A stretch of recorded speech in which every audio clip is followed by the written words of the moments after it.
sweet way. Everywhere I find but gladness. Oh, memories seize visions like these in my heart. There is no sadness, and for the world so great it seem, I would not give my one sweet dream. Don't wake me up, I'm dreaming of being with you.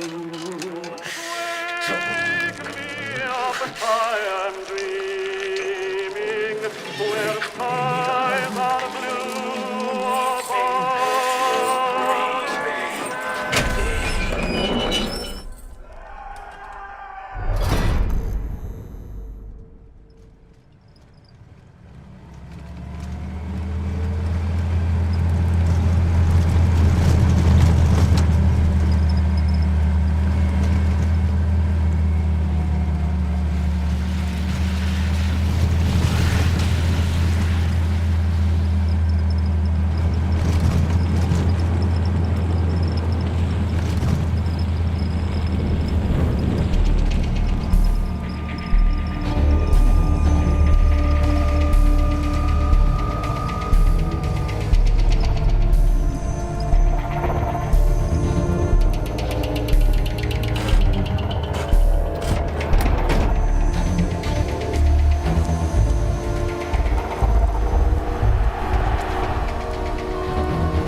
Jim. Jim, it's a job. It's a job, Jim.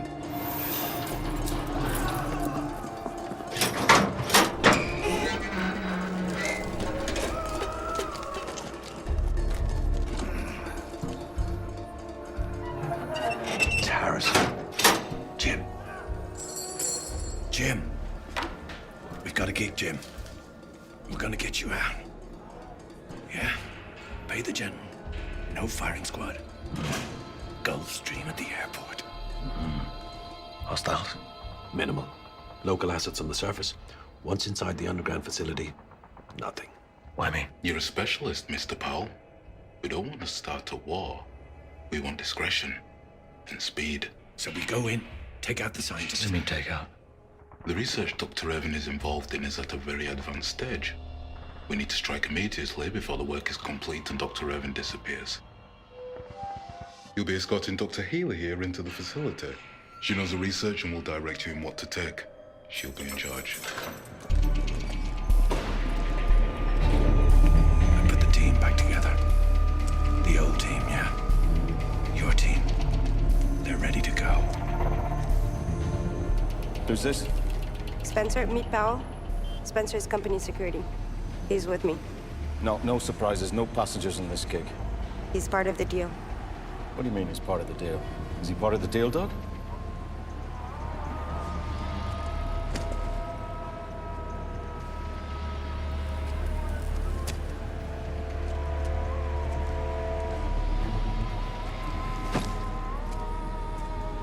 He works for the company.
You okay, boss?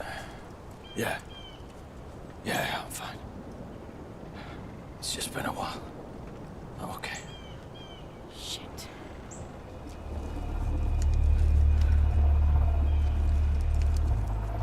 Mines.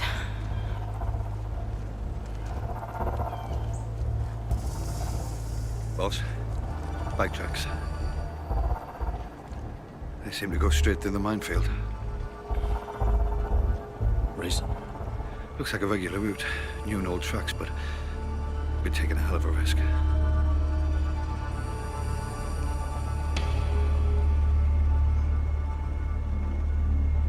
Okay, Mason, give it a go. Stay on the tracks.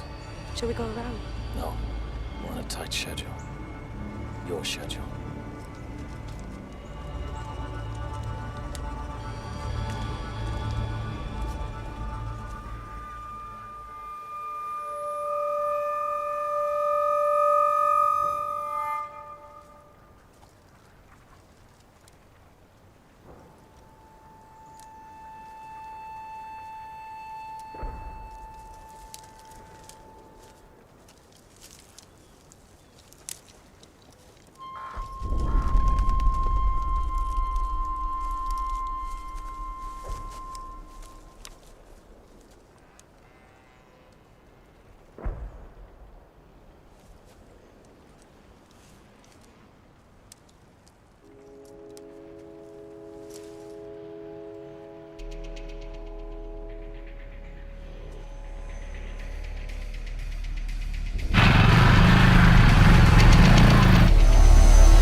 Chechens.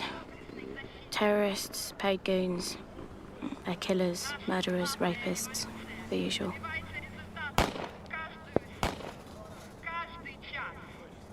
This used to be a Soviet army barracks.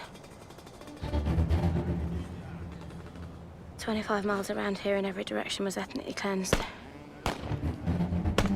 The poor guys in the cages are dissidents, rebels, civilians, you name it. The facility? Underneath. Cardboard bunker system. Not much info on it. You'll need to ask her about that. The militia leader, El Dictator there, likes to douse the prisoners in oil and set them alight. Hobby of his.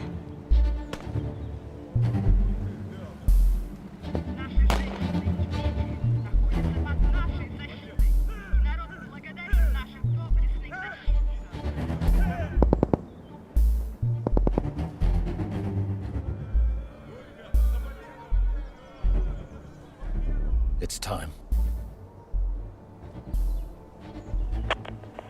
Williams, come in. You could say that. Proceeding, good luck. Let me do the talking, Harris. I'll get us in. Bet you weren't expecting this welcoming committee.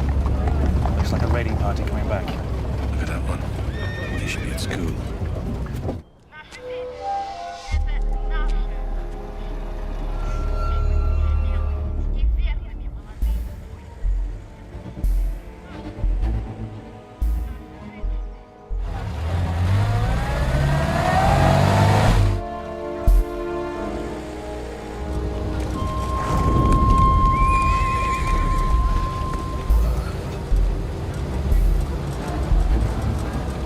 Jesus Christ.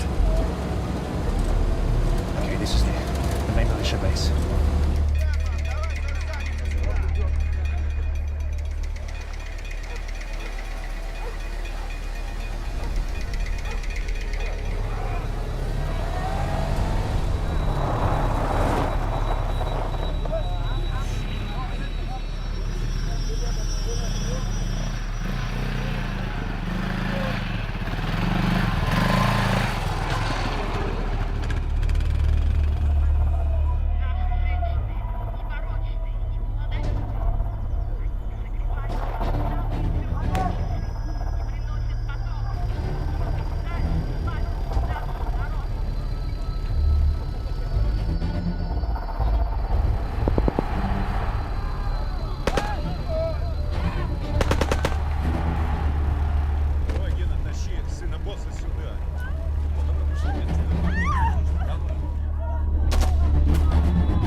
Looks like dissidents brought in for questioning.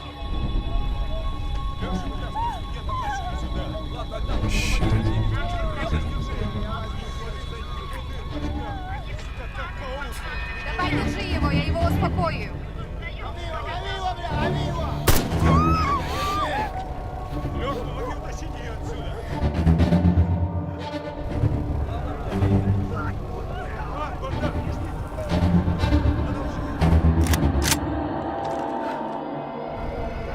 Пропустить эту машину, давай, приезжай, приезжай.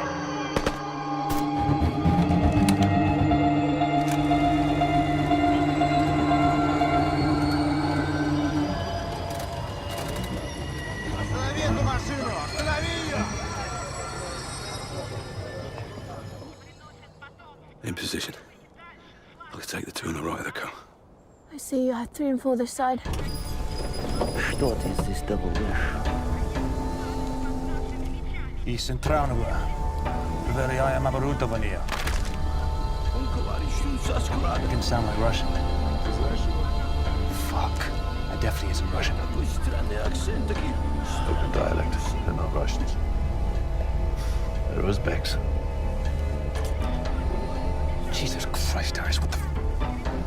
Harris, for fuck's sake. Harris. Следи за ним.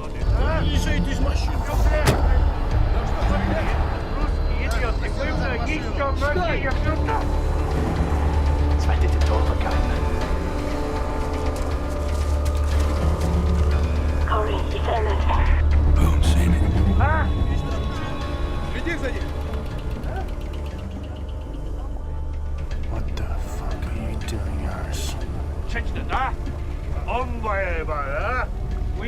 Boini? Mr. Boini, huh? Смотри, это уж. Опустил свой. Vodka.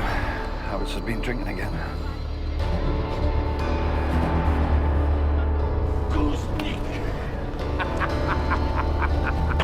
Steinman, Corey, get ready. Make it clean. Wait. Brother.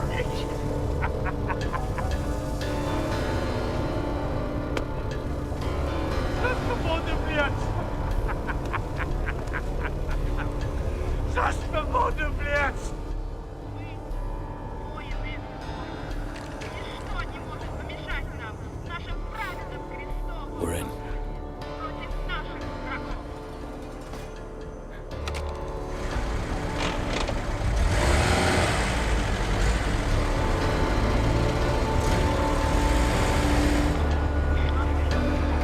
Они плачут под нашими мечами. Их смертью мы воздаем благодарность и славу, если мы встретим смерть в бою.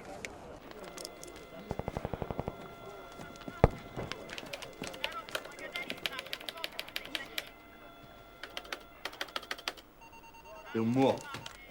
Смотри, мой друг Гиния, да? Да? Гиния. Гиния. Спасибо.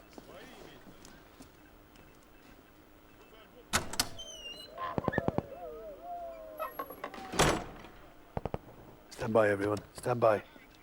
Where the fuck did you learn to talk like that? Oh, I'm not just a pretty-faced me, you know.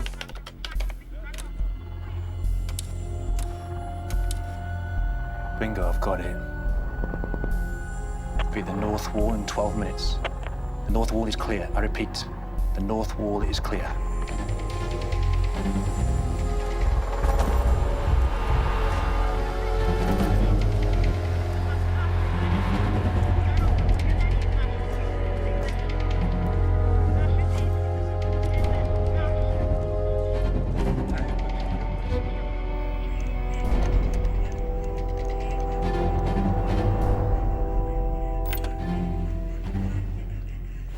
Ты с России? Да. Да, из Москвы. Which part? Сметовский проспект. Северо-запад. And you? What's wrong with our system? Just replacing several cables and a couple of blown fuses. And turn that monitor off. This monitor? Yeah, I was just checking the ATP cables. You want it back on? Don't smell Russian. He's not Russian. He's a fucking Georgian liar. I think he might just be trying to get into your knickers. You know, I can't say I blame him. Drink.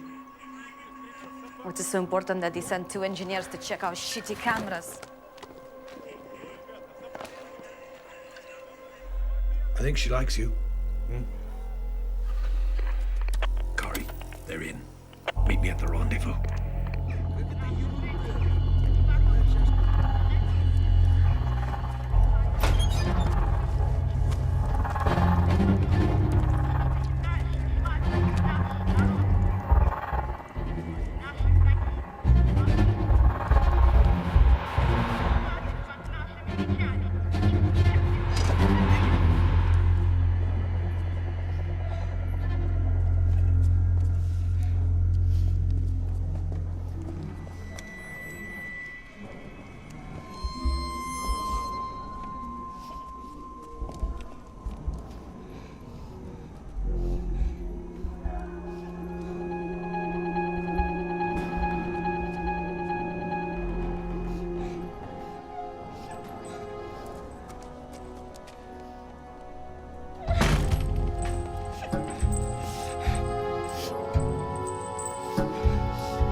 So what do we do, boss, eh? Do we cut her down? If we set her free, they'll find her. Take her with us. She'll slow us down. Either way, they'll know we were here. We can't take her with us. Not down there. Can't even leave her like this. Now she's seen us. She's not gonna say much.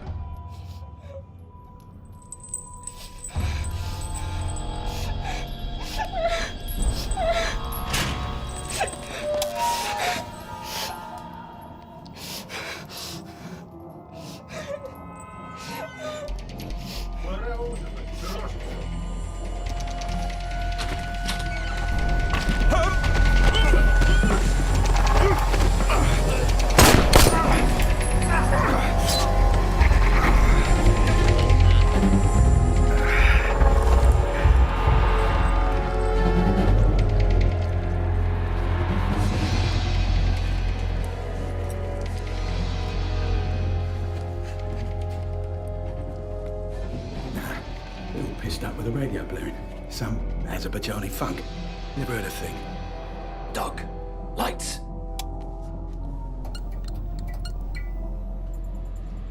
Pal, she's dead. One of the shots caught her. Great. Now what?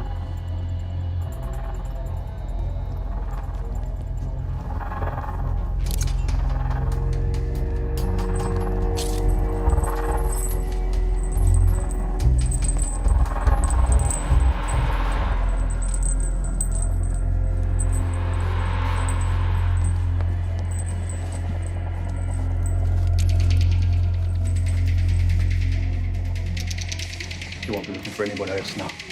Crime of passion. Horny fucker. You go. Let's go. Go. Doug, go back to Williams. Keep the engineering act going.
Kushak Padama. Drunk as skunks out there. Some terrible fucking singing. Пожалуйста. Спасибо.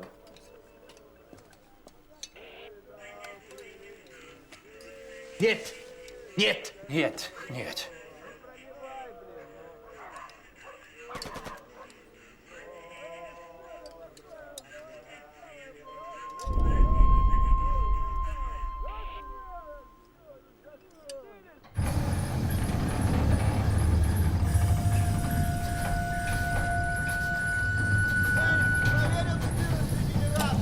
Я думал, ты это сделал. Давай торопись, я уже хочу выпить. Хорошо.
they don't use these tunnels anymore. We go down. Down.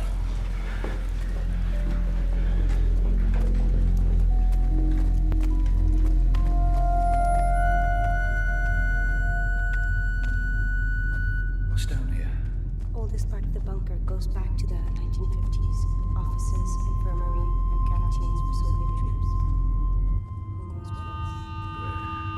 Amazing tunnels. Yeah, it's amazing.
What do you reckon happened here? Execution. See the marks on the wall? The hands are tied behind their backs. Maybe. So why's this one still got his AK? Looks like he was trying to stop something getting in it. It happened a long time ago. Could be related to the Civil War. Revenge killings, executions. Really?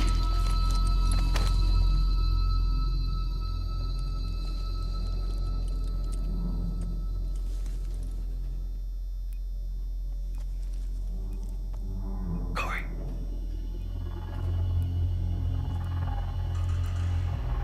Nah, non-explosive. Radio transmitter. We trip that, sends a signal. Somewhere. This is recent. Seems like the good doctor's expecting visitors.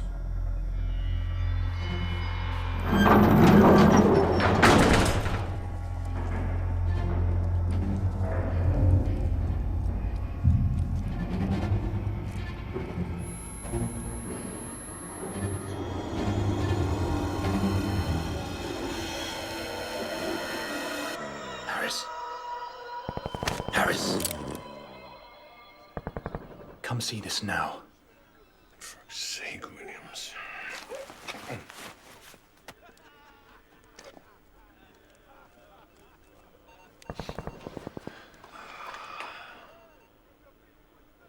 Williams, I can't see a fucking thing. All right, just keep watching.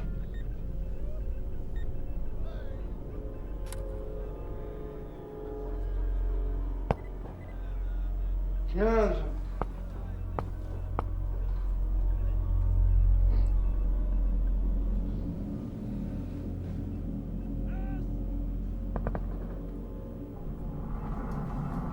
They've got company. Someone's following them. Jim. Come in, Jim. Jim, come in. Can't reach them. Gone too deep. You stay here. I wouldn't touch the rest of his stew, by the way.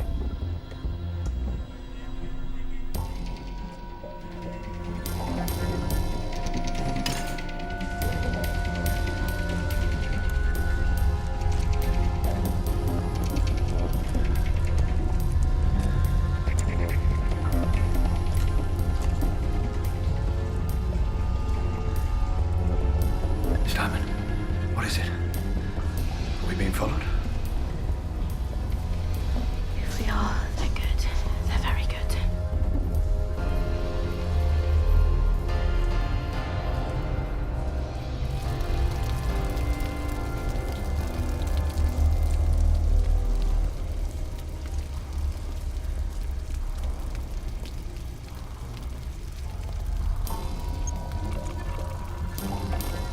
Is it contaminated?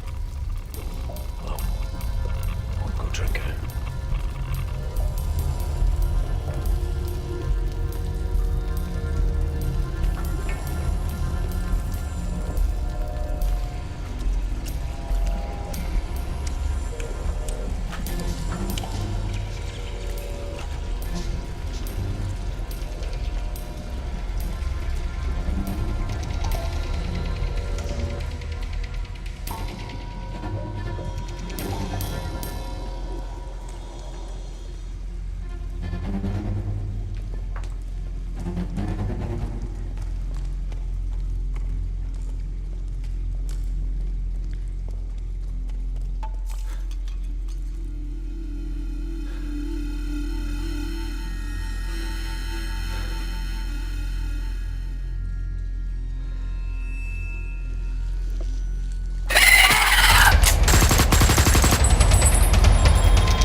Clear.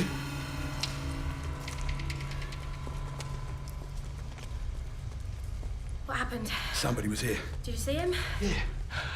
No. Come up behind me. Christ, they were quiet. I think I winged him. Can't see anything. There's no blood. Are you sure there was somebody? Yes. Fucking sure. So what do we do, boss? Do we go after I him? say we hunt them down. It's like a maze down here. We could be searching for days. They attacked in darkness, so they know the layout of the place. We could hit an ambush, tripwires. Keep moving. Stay sharp.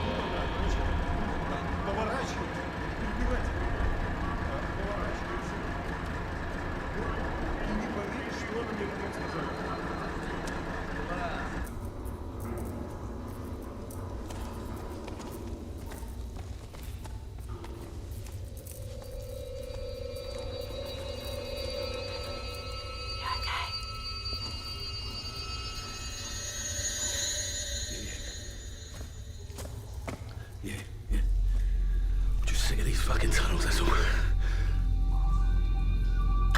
Don't you find it hot? No, it's fucking freezing down here.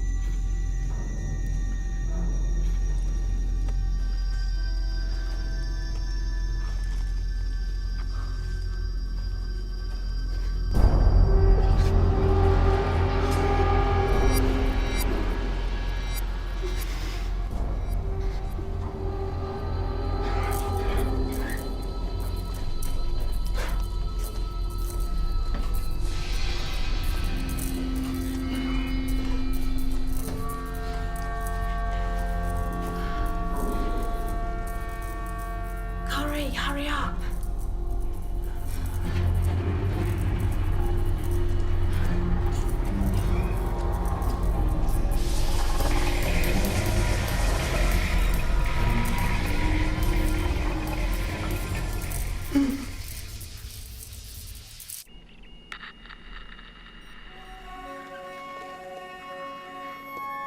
What are you doing? Just checking these monitors. You seem very interested in monitors. I'd like you to meet Grigori. I have high hopes for Grigori. I think he will make an excellent soldier, Yeah, I'm sure he will. despite his obvious drawbacks. Such as? Grigori is from the mountains, and his Russian is rudimentary. He only speaks local dialects and, of course, Georgian, as his family are from there. But I forgot. You're from Georgia yourself, are you not? Tbilisi. I'm from Tbilisi. It's a lovely place.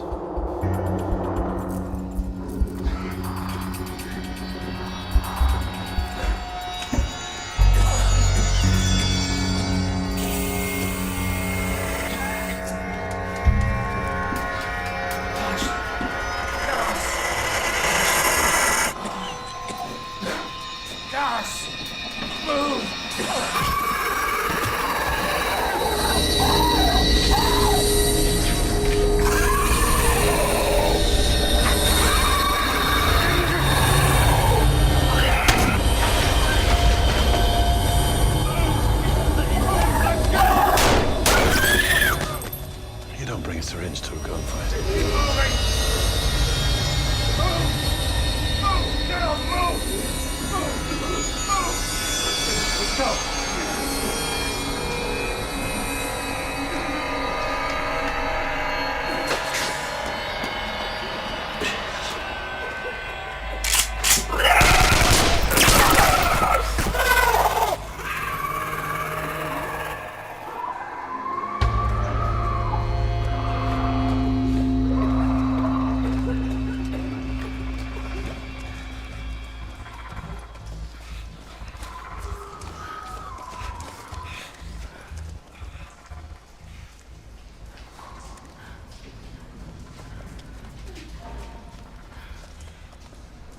This is it.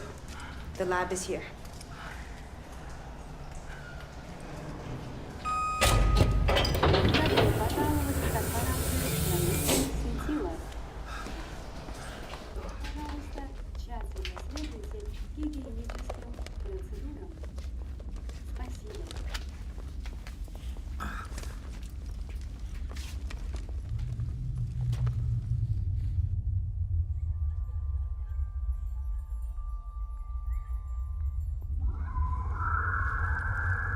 The medical facility? This way.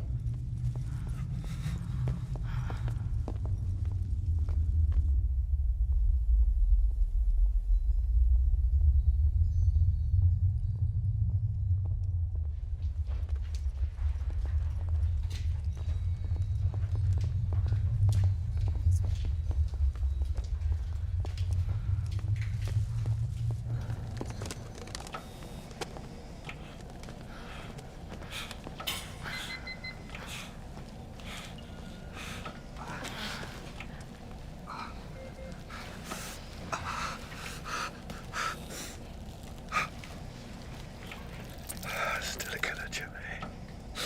Still a killer. It's okay. It's a clean exit.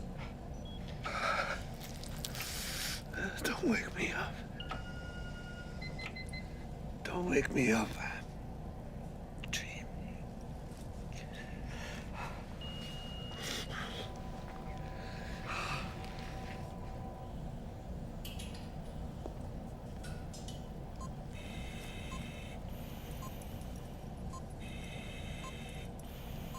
Let's find Irvan.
suspected it was you.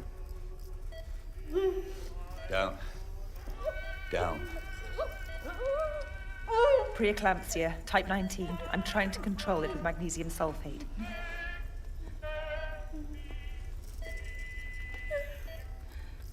Help me get her over there. Help me.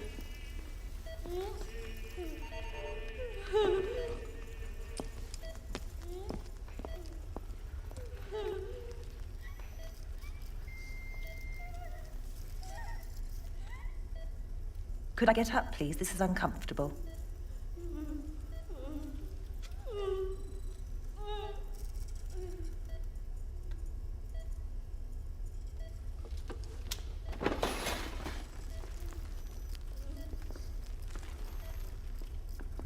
I had to risk it. I warned you. This is exactly what would happen. Who's the girl? Specimen A, Ali. A for Ali. Specimen? She's the specimen you wanted. One of two. So you're just going to steal them? And yourself too, apparently. No. Not me. She just wants me dead.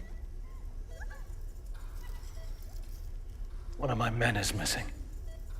It's easily done. Miles of tunnels, steps, no lights. Yeah, and a few syringe-waving lunatics. Ah.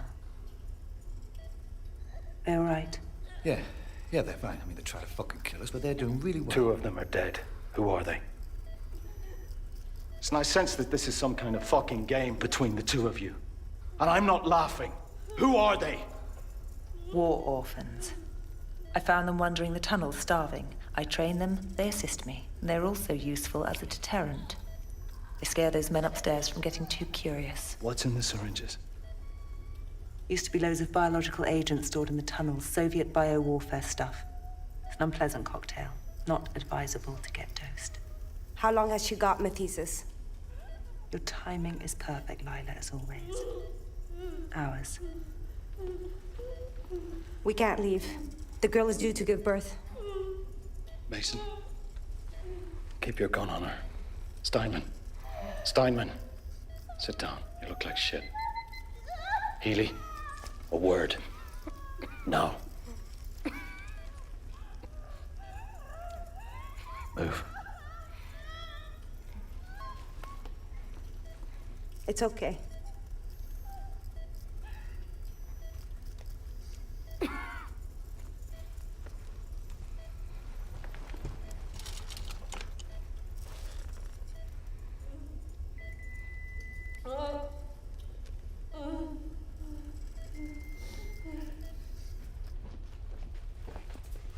You were the operative who was here 6 weeks ago, weren't you? So what happened? Lover's tiff? We disagreed. She's your boss. We're both employed. She was the lead scientist and you were under her. We're leaving in 30 minutes. We can't take the girl. In her state of move, we'll kill her. And I can't risk Williams being crucified by that mob up there. And our only escape route cut off. I'm in charge down here, pal. We stay. And I don't like being lied to. You have 30 minutes. Figure it out.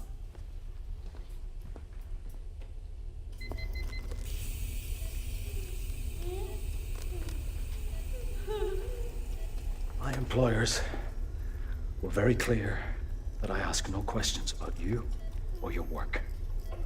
My employers, however, neglected to inform me about certain pertinent facts concerning this little jaunt of ours. Which means that I have a missing operative, I have a half-gassed crew, and I have an old friend in the next room with a bullet wound in his stomach. So, why don't you tell me what all the fuss is about?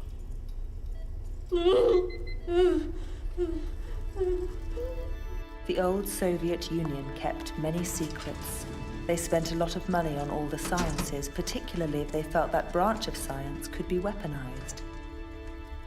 For any young scientist, this was a lure. I was a young Cambridge graduate, and I was approached with an astonishing proposal. The Russians were and are experts at the hard sciences, but genetics, well, the UK, Switzerland, the USA naturally, had left the Russians behind. But they had their own program. This vast country is littered with the craters of meteorite strikes. Some are famous, like the 1908 Tunguska event. Some hit this planet millions of years ago. Throughout the Cold War, Soviet scientists explored each site, looking for anything that might help them against their Western enemies. Anything that might lead to something handy, like the atom bomb, for example. No, it's not that. This is the Scintilla Project. It's why they approached me. This is a 2.4 billion-year-old meteorite, buried in permafrost for at least 70 million years. When this hit the Earth, dinosaurs were still romping around. What the Soviet scientists discovered was organic material inside this rock. Cells, DNA, genetics. They needed a world expert in genetics to be able to extract the DNA and to be able to use it. I was approached for the job. And they promised you vast riches. Lord, no. Anyway, it wouldn't have interested me. They offered me something better. Complete freedom to work on this without being constrained by any rules. Laws. Yes, if you like. Laws. What Matisse has discovered. Now, why don't I show you?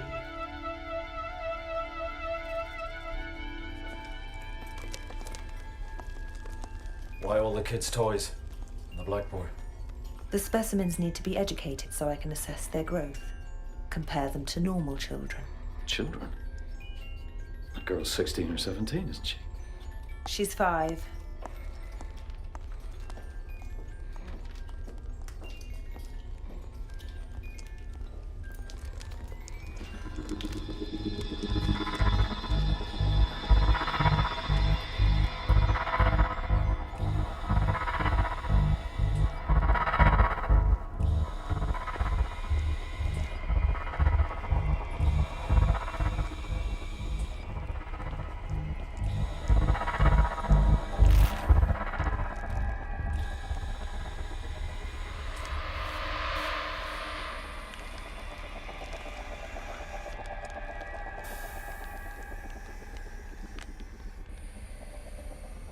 Goethe.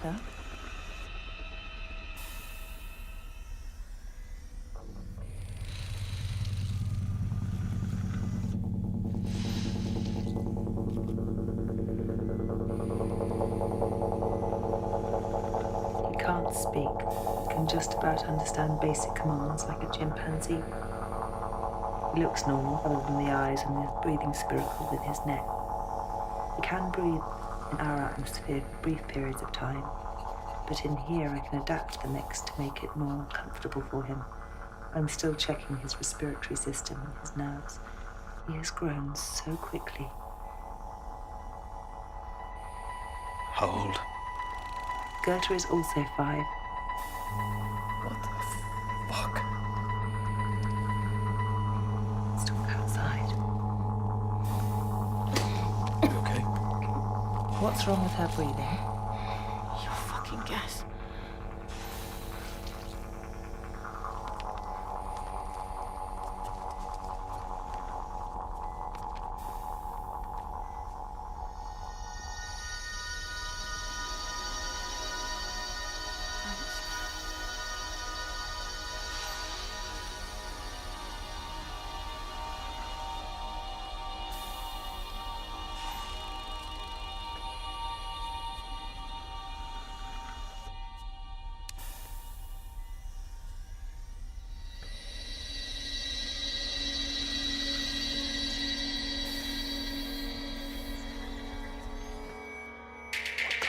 Fuck is he? Half human, half is that DNA from the meteorite. Half. I needed the human base to fill in the gaps in the DNA. The offspring of the girl will be a second-generation subject, more alien than Goethe or Ali. Purer, brighter, hopefully. Goethe. You had to call him Goethe, didn't you? Not Joe or Tom. You really don't understand this. I'm not paid to understand this. I'm paid to do a job, to honor my client's needs. Do you think her plan involves you and your band of merry men swanning out of here with your pockets full of cash?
progress of the subjects is remarkable.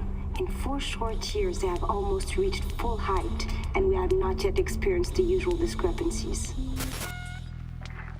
The boy shows no signs of intelligence yet, but Mathesis is most excited about the girl and her breeding possibilities.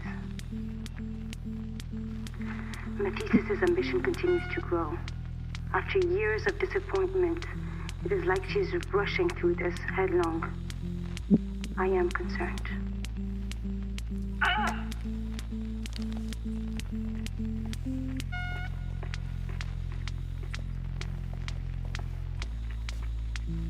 He fails even the simplest sight recognition tests. The 2 subjects are a year old today. As these 2 look like surviving, I've given them names, Goethe and Ali. Their eyes are still very sensitive to light, and we have difficulty getting the atmosphere mix right, so they have been in some discomfort breathing, especially at night. They ignore our presence, but seem to have an instinct and understanding of one another. The girl displays maternal instincts as a normal human child might. The boy is distant. I cannot yet work out what he is thinking, if he is thinking at all. Today I set the children a hand-eye-brain coordination and exploration test with some simple toys. The results, as last time, are disappointing. Goethe has managed to put together only a few of the pieces. He shows little aptitude or interest. The girl, Ali, shows even less invention or interest. I will MRI scan them both to try and determine the cause of this apathy, but I have a growing fear that they are just slow-witted specimens.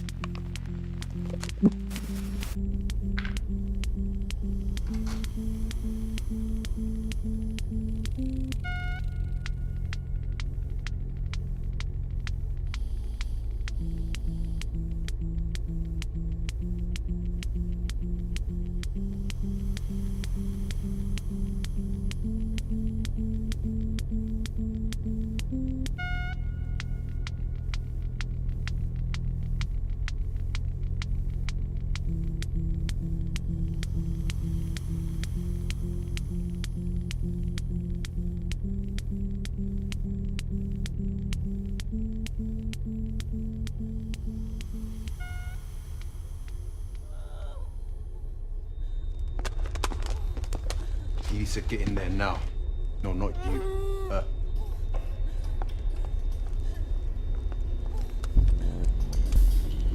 Nothing is working. I can't stop the pain. We're gonna lose her. No. No, we I can warned you, her physiology is too different, too unknown. You should have tested more.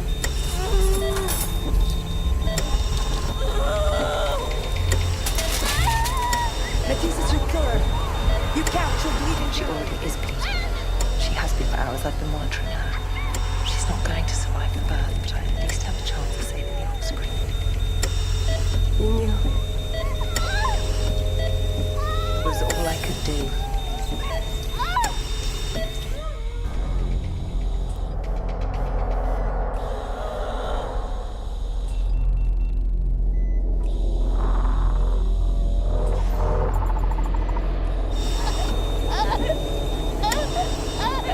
Is she dying? Get out. Is she dying? She's dying. Can you save her? It's not a case of saving her. She's brought the child full term despite everything. Can you save her? No. Can you at least stop the pain? I have tried. Normal opiate analgesic.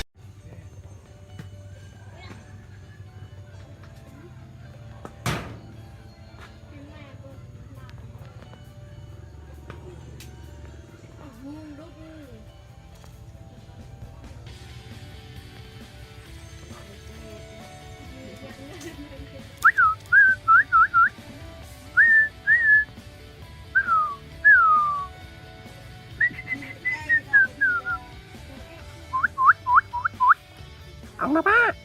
Ông nó ba.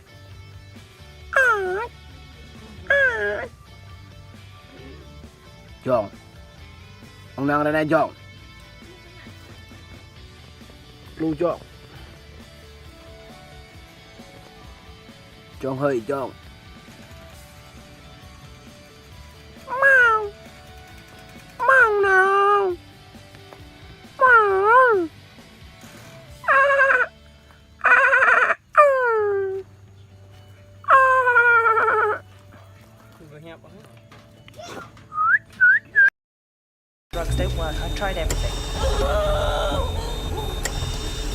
So she's gonna die in agony.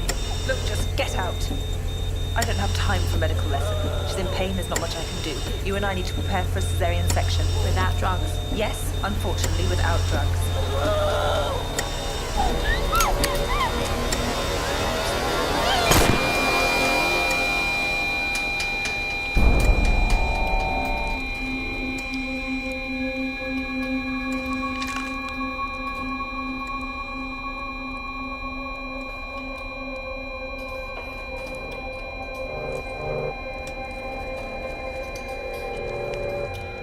Have you any idea of the billions of dollars of research you've...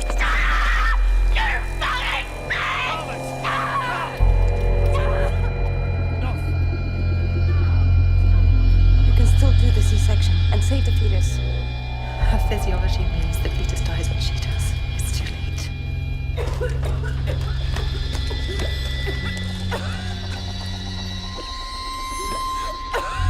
Take a minute. Okay, calm. Calm. Calm. You're still in there. Okay? Sure? Okay.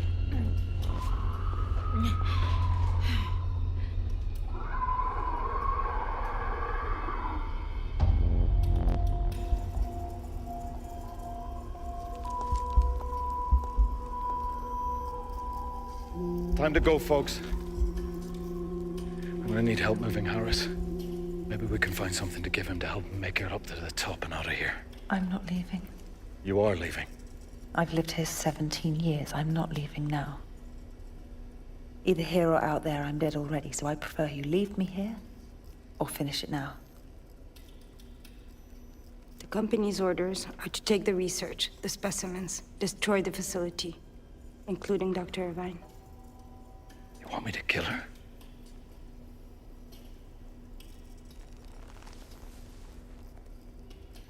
Why wait to tell me now? Everything that we learned about you said you could be stubborn, reluctant. But why kill her? She's a liability to my company. We can't trust her. I'm not an assassin. Oh, come on. You kill people for money, for fuck's sake. Granted. And yes, you're right. I am stubborn. And no. Today, I won't be killing any scientists. I want us all to move. Now. Right now! There's a £2 million bonus for each of you if you do this.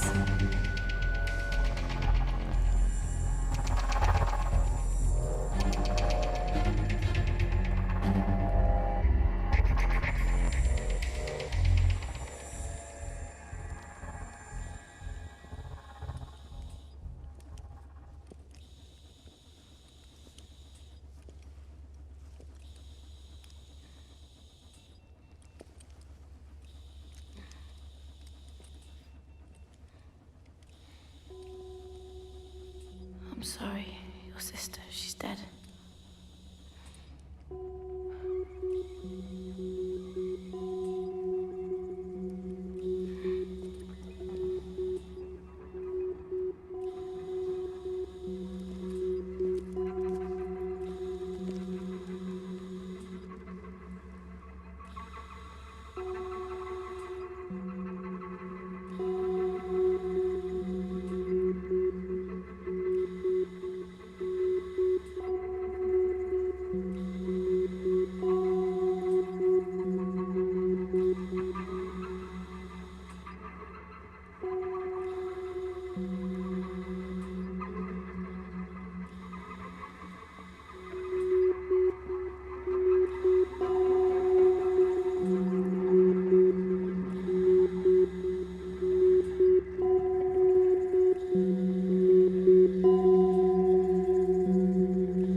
divine you can help us by calling off your mole rats.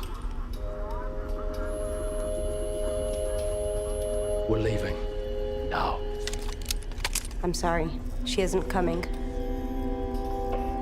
Mason. Disarm her.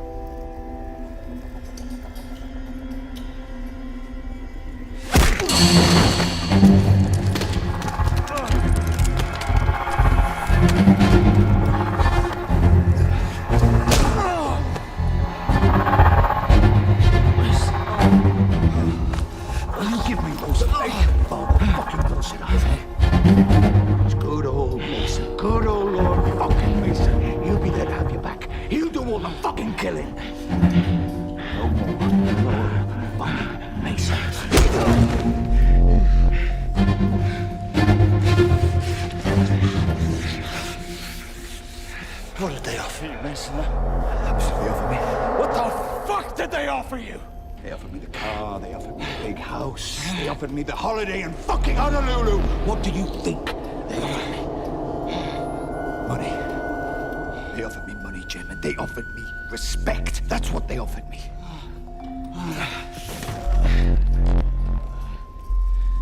You tell him.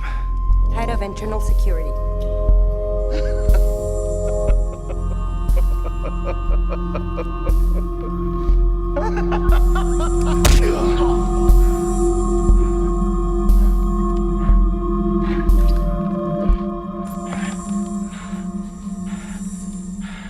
They're gonna fucking kill you, Mason. They're gonna fucking put a gun to the back of your head and blow your pathetic little fucking brains out. By the way, Harris, he planned all this. He said he needed the money. He said that you would see sense. Lila. You tried to kill me, Mathesis. Spencer, wait until we've left. Don't shoot!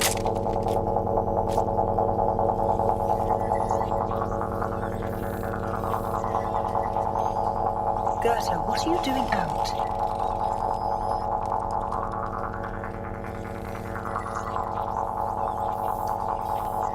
Gerta, remember me? You were my special little boy. Remember?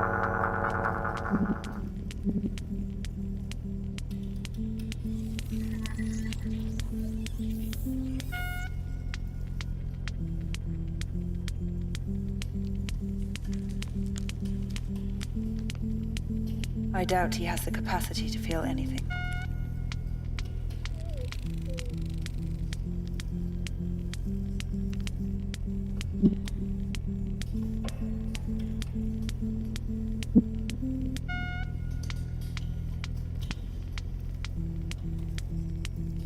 Mason, go grab him out, please. I'll get him.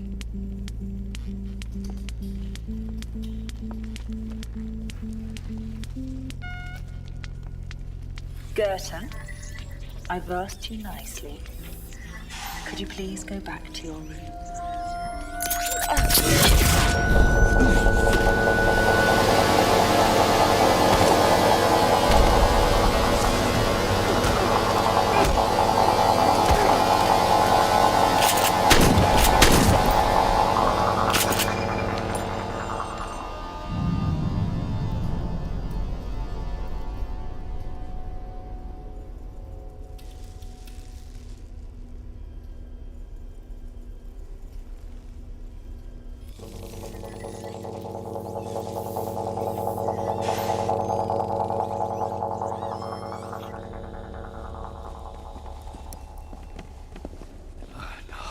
Steinman!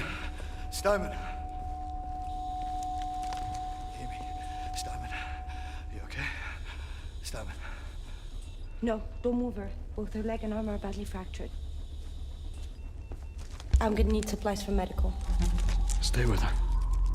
Stay with her, girl. You too. Move. Steinman. Okay. Steinman. You okay?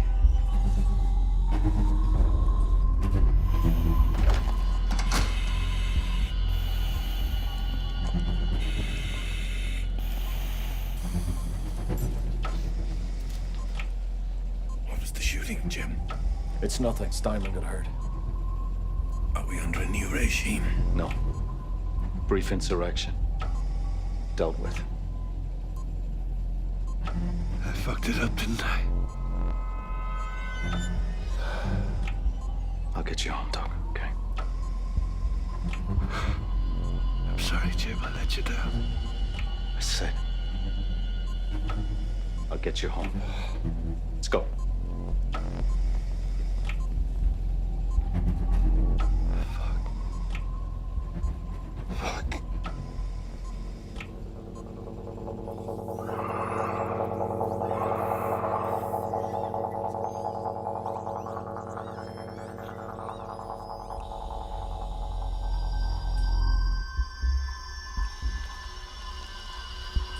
Irvine is dead. We have no more conflict. And we need to get her out of here, or she's going to die. We need to kill that boy. Or we're all dead.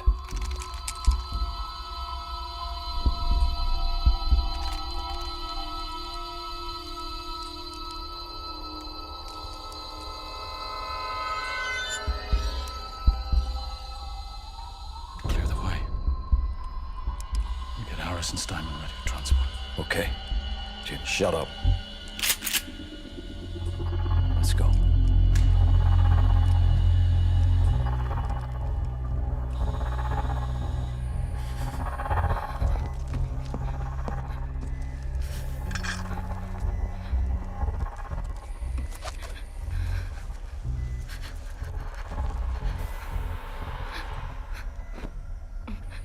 Come on up.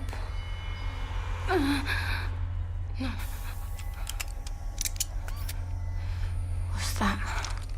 Morphine.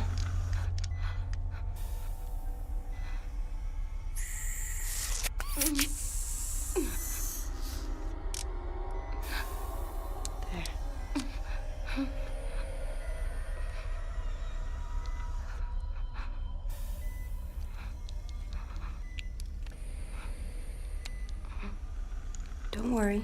It won't be long.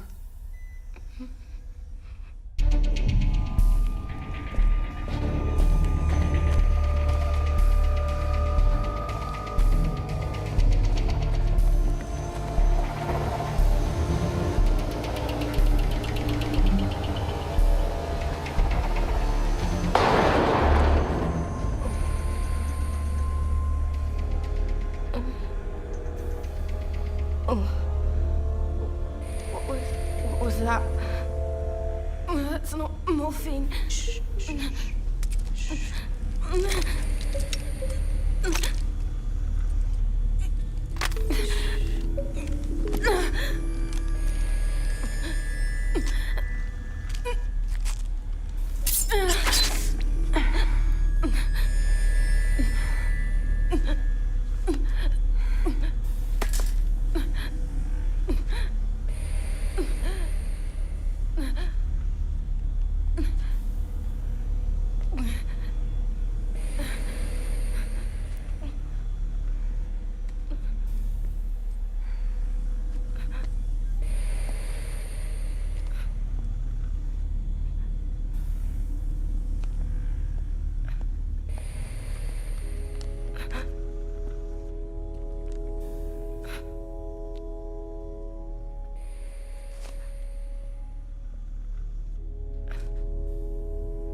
She didn't make it.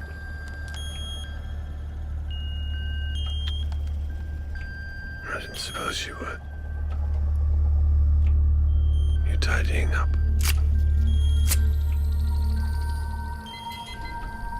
the shot, you know. Shh, now. I'll be over in a second.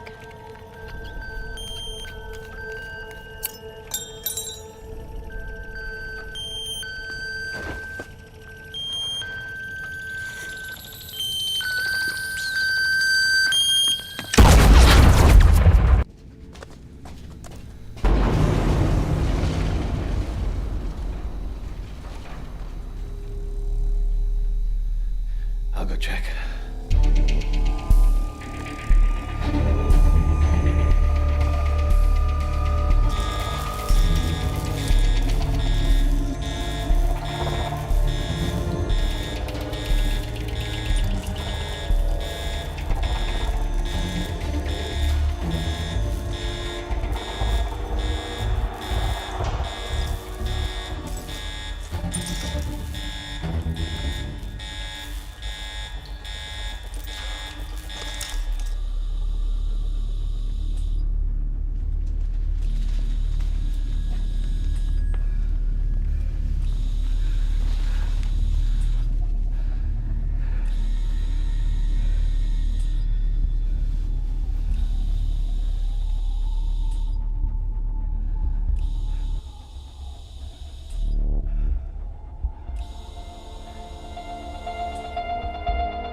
Our philosopher friend came this way. I'd agree with you.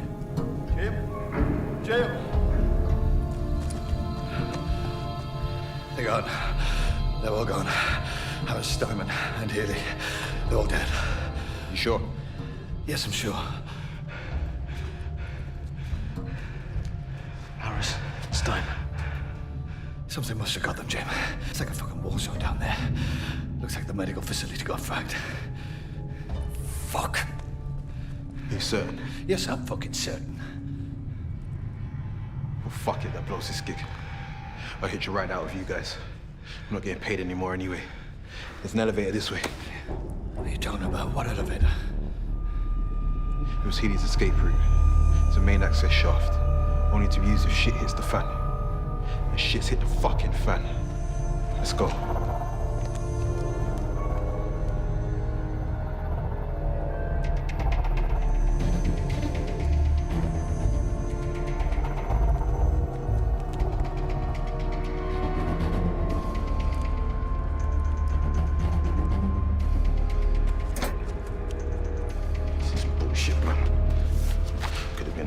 South Africa. I'm stuck down in some shitty hole.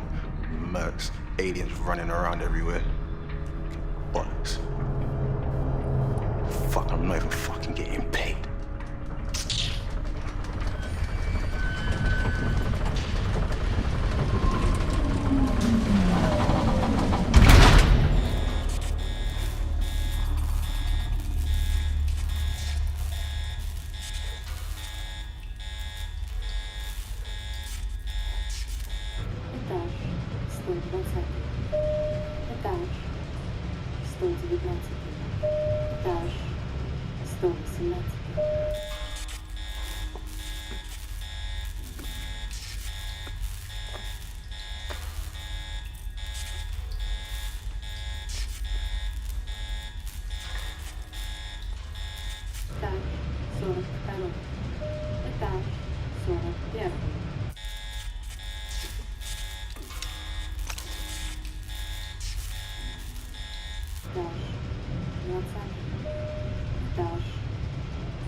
Don't know about you two, but I'm not keen on meeting a head blowing off friend.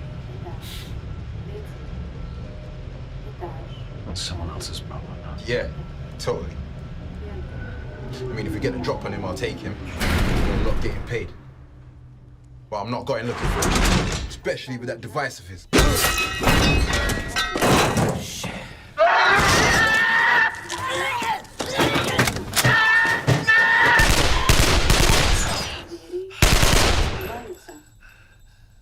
Осторожно, двери открываются. Осторожно, двери открываются. Осторожно, открываются. Осторожно, двери открываются. Осторожно, Christ on a двери bike. открываются. Осторожно, двери It's Corey. открываются. It's that syringe shit. Осторожно, двери открываются. Осторожно, двери открываются. Осторожно.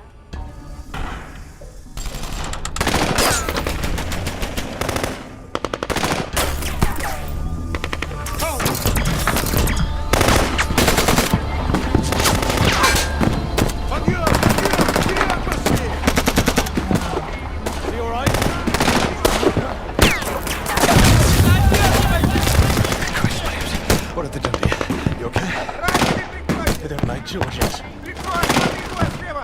Did not know that.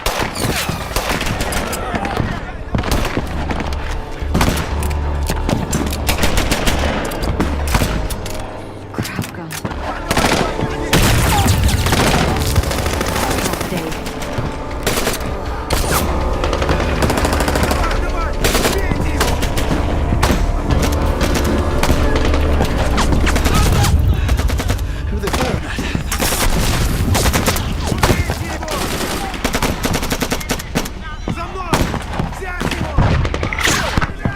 Where's Steiner and Harris? They're gone. What the fuck are they firing at?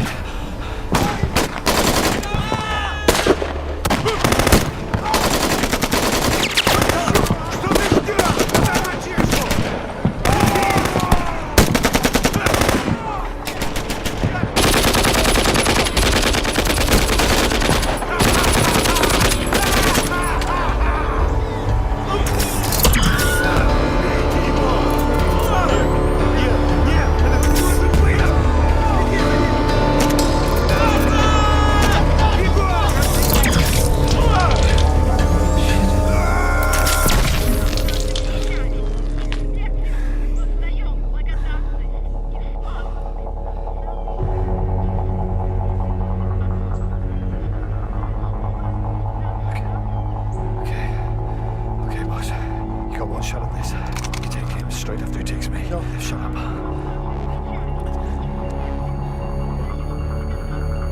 What are you waiting for? Come on! Come on, then!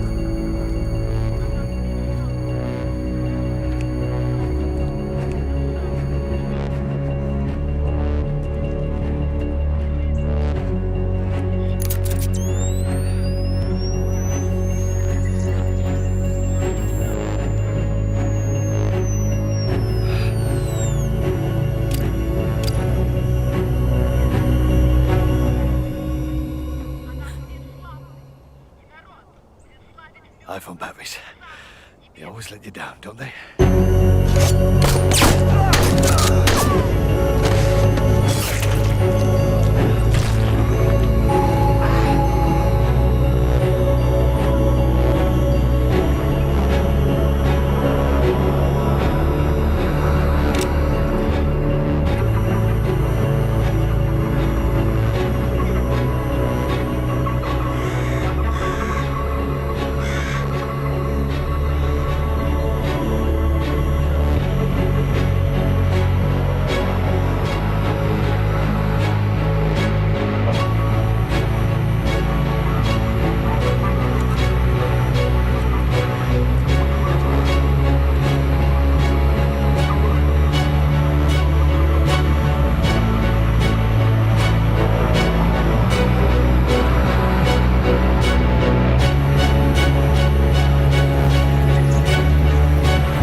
one sweet dream. Don't wake me up, I am dreaming, dreaming of one I love. Don't wake me up, I am dreaming, where skies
The Appalachian Trail encounter. A hiker's nightmare. Phil had spent years hiking alone, documenting his outdoor adventures on his YouTube channel, Hick Slam. He had traversed countless trails, camped in the most remote areas, and faced unpredictable weather. But nothing could have prepared him for what he would encounter on a seemingly ordinary overnight hike in November 2021. What started as another peaceful trek into the woods soon spiraled into a night of terror, leaving Phil questioning who or what was out there with him in the wilderness. The beginning of something strange. It was the night before Thanksgiving. The air was sharp with cold, the trees stood silent, and the only sound was the rhythmic crunch of Phil's boots against the forest floor as he made his way along the Appalachian Trail near his home in Virginia. Everything felt calm, undisturbed, normal, at first. About 30 minutes into his hike, something odd caught his eye. Trash littered the side of the trail. Unusual, but not entirely unheard of. Yet as he got closer, he realized this wasn't just any garbage. The items, plastic containers, scraps of paper, had something written on them. Scrawled in frantic, erratic handwriting were song lyrics, snippets of poems, strange and disjointed phrases. The words were desperate, messy, like they had been scribbled in some kind of frenzy. A chill ran through him. Why would someone take the time to write on these objects, only to discard them deep in the woods? As he continued walking, the bizarre notes became more frequent. Some spoke of government conspiracies, secret agents, and cryptic warnings. Others were deeply personal, almost like diary entries from a mind unraveling. Each one was fresh. No sign of weather damage, no dampness from the elements. Someone had left them recently. Then, his flashlight beam swept over something that made his breath hitch. A dead duck. It lay motionless, its feathers still intact, its body limp but not yet decomposed. A sickening realization settled over him. The duck had been placed there. On purpose, right next to one of the notes. Phil's instinct screamed at him to turn back. Something wasn't right. But he pressed on, documenting the eerie discovery for his viewers, hoping, perhaps foolishly, that there was some kind of rational explanation. The shelter, the fire, and the stranger. Not long after, he reached the boundary where the trail transitioned into deeper wilderness. The deeper he ventured, the more off everything began to feel. The forest, once peaceful, now carried an oppressive silence. Even the wind had stilled, and then he saw it. Just ahead, about 20 yards from the trail, a small campsite stood hidden among the trees. A crude shelter made of a tarp. A fire, still burning, its flames licking hungrily at the cold night air. Someone was here, but Phil couldn't see who. A sudden rustling from the trees sent a spike of adrenaline through him. He wasn't alone. Someone, possibly the person who had written those notes, was nearby, watching. At that exact moment, two figures appeared from the trail ahead. Two women hiking with their dog. Relief flooded Phil until he noticed their expressions. Wide-eyed, nervous. One of them spoke first, her voice laced with urgency. "Have you seen the guy?" Phil felt his stomach tighten. "What guy?" "The one leaving all the creepy notes and the dead animals." Phil hesitated, then pointed toward the burning fire in the distance. "There's a campsite just over there." Their faces drained of color. "Can you walk back with us?" one of them asked, her voice trembling slightly. Phil didn't hesitate. Something in the air, something primal, warned him that staying near that fire was a mistake. Without another word, he turned and walked with them back down the trail. Once they reached their cars, the women thanked him and hurried off, their dog whining as if sensing danger. Phil stood there for a moment, debating whether to call it a night. But something inside him, the same pull that had led him to explore the woods all these years, urged him forward. He wasn't ready to give up just yet. He turned and headed deeper into the forest, aiming for a shelter farther away, somewhere he hoped would be safer. The shelter log's dark secret. When he finally reached the next shelter, exhaustion weighed on him. He set up camp, built a fire, and tried to shake the unease that had been trailing him all night. That's when he spotted the shelter logbook. Most Appalachian trail shelters had one. Small journals where hikers left messages, notes about their travels, sometimes even funny anecdotes. Curious, Phil flipped it open, scanning the recent entries. And then he froze. The handwriting. It was identical to the writing on the notes and containers he had found earlier. In 2018, while I was incarcerated at the Okaloosa County Jail. His breath caught.